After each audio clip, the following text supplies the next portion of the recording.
समाज कल्याण सभापती संस्कृती सातपुते यांची पत्रकार कक्षाला अचानक भेट, प्रलंबित कामांना गती देण्याचे संकेत।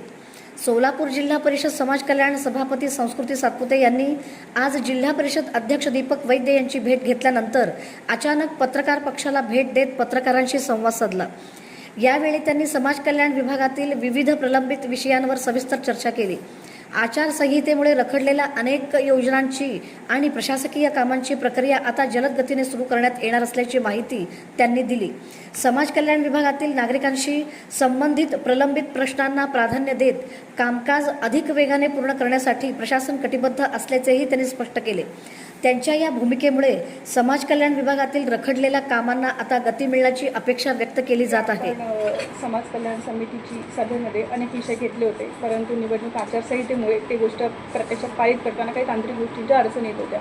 तरी आज आपण प्रत्यक्षात या ज्या योजना आहे या खाली व्यवस्थित कशा राबवता येईल, टेंडर कोणत्या प्रकारे व्यवस्थित देता येईल, त्याचे दर किती असावे त्याच्या संदर्भात डिटेल चर्चा केली। परंतु आपल्या सगळ्यांना कदाचित आपली या विषयावर चर्चा झाली असेल अथवा नसेल, पण आपण समाज कल्याण समितीमार्फत काही नाविन्यपूर्ण योजनांचा समावेश या ठिकाणी केलेला आहे। महिलांसाठी ब्युटी पार्लरचं प्रशिक्षण असेल त्याची आपण तरतूद या ठिकाणी केलेली आहे। तरुण मुलांसाठी पोलीस भरती, टॅली, MSCIT। आज आपल्या सगळ्यांना माहीत आहे की बाहेर कुठलाही युवक रोजगाराच्या जेव्हा शोधात बाहेर पडतो तेव्हा त्याला टॅली आणि MSCITची आवश्यकता भासते। तर आपण ग्रामीण भागातील युवकांना टॅली आणि MSCITचं प्रशिक्षण हे मोफत करण्यात येणार आहे। आणि आपण आपल्या सगळ्यांचं एक ध्येय आहे की महिला सक्षम व्हायला हवं। एक महिला सक्षम झाली तर कुटुंब सक्षम होतं। या दृष्टिकोनातून आम्ही महिलांसाठी ब्युटी पार्लरचं प्रशिक्षण आणि कार्यशाळा आयोजित करणार आहोत। त्या अंतर्गत महिलांना एक किट आणि प्रशिक्षण आपण देऊया। त्याच्या संदर्भात आमची आधीही चर्चा झाली होती। आता प्रत्यक्ष ते एखाद्या महिन्यामध्ये पारित होईल। आपण समाज कल्याण विभागामार्फत आपली शिलाई मशीनची एक पारंपरिक योजना आहे, तर तीही आपण या ठिकाणी ही पुढे चालवत आहोत। काही जे लाभार्थी असतील निवड प्रक्रियेद्वारे ज्यांची निवड होईल त्यांना आपण शिलाई मशीन याचं वाटप करणार आहोत। सायकल आपल्या तरुण उमेदवारांसाठी आणि दिव्यांग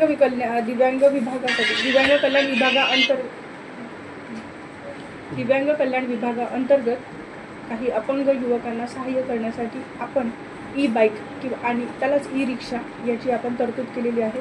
सुमारे 1,60,00,000 रुपये यासाठी आपण त्यासाठी बाजूला ठेवलेले आहोत। या अंतर्गत ज्या दिव्यांगांना वाहतुकीची अडचण असेल त्यासाठी त्यांना इथे ई-रिक्षा पुरवण्यात येतील। याच्यासाठीची सविस्तर माहिती जी लोकांपर्यंत पोहोचवायची असेल त्याच्या संदर्भातल्या सगळ्या माहिती तुम्हाला आता आपण येत्या महिन्याभरात आपण प्रसारित करणारच आहोत। परंतु समितीमध्ये आम्ही सर्वसाधारणपणे या सगळ्या योजनांचा समावेश करायचा आहे। नेमका अनेक योजना होत्या, त्यापैकी या मर्यादित काही योजना आम्हाला बसवता आल्या त्याची आम्ही चर्चा केली आणि त्या या पारित केलेल्या आहे। अपंगांना मुख्यतः एक व्यवसाय हवा असतो। आपण सगळ्यांनी बघितलं असेल की सगळ्यात महत्त्वाचं अपंगांना जर आत्मनिर्भर बनवायचं असेल तर त्यांना रोजगार देणं आवश्यक आहे। तर त्यांच्यासाठी रोजगार मेळावा आणि त्या रोजगार मेळाव्याच्या अंतर्गत त्यांना एखादा रोजगार देणे हे आमच्या दिव्यांग कल्याण विभागाचं ध्येय आहे। आणि या अंतर्गत आम्ही अपंगांसाठी साधारणतः 10 कोटी रुपये आणि स्वयंसहाय्यता समूहांना लघु उद्योगासाठी 10 कोटी रुपये असे एकंदरीत 20 लाख रुपयाची आपण या ठिकाणी तरतूद केलेली आहे।